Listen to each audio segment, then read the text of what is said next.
discriminant validity. This metric measures the extent to which a construct is empirically distinct from all the other constructs in the structural model.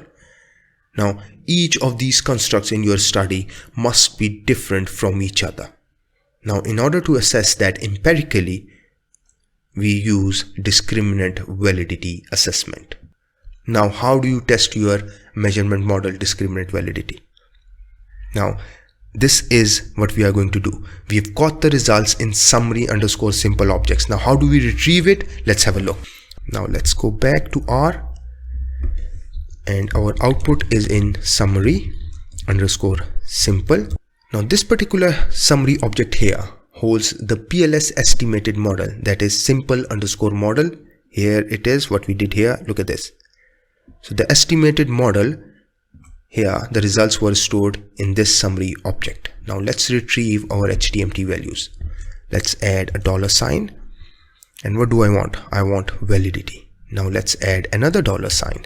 And within this validity, I want my Fornell and Larcker criterion. Let's copy this.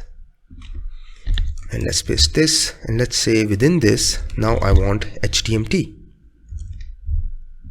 Now let's run it. According to Fornell-Larcker criterion, your square root of AVE must be higher than the correlation of that construct with all the other constructs in the study. Now, this is the correlation of vision with development, vision with rewards, vision with collaborative culture, vision with organizational performance. Now, this is the shared variance of vision with these constructs. Now, this is variance within. Now, this must be higher than these values here. Now, again, this value must be higher than these values, and so on and so forth.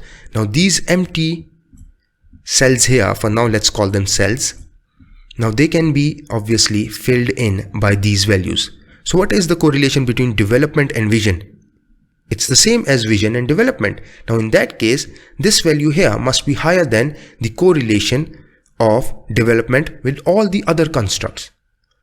So even if you do not have the values underneath, since you have already checked the correlation earlier. So this value is higher than all these values, this value is higher than all these values, this value is higher than all these, this is higher than this, and there is no comparison to make here. Why? Because we have already made all the comparisons earlier. So according to Fornell and Larcker criterion, discriminant validity is established, which shows that these constructs here are different from each other. What about HTMT? Now let's run HTMT. Now look at this. All of it is less than 0.85. Although this is approaching 0.85, but it's not 0.85. It's less than 0.85. This shows that discriminant validity is established through HTMT as well. Now another method to assess discriminant validity is cross-loading. Now it's very simple to do this. Let's go back here. Let's copy this. Copy. And let's paste it here in the output. Okay. Let's go towards the end. Paste it here. Let's run it. Let's see the output. Vision, development, rewards, collaborative culture, organizational performance. Now look at this. Vision. Now these 4 indicators are for vision. So these indicators here must load well onto its own parent factor instead of all these other factors.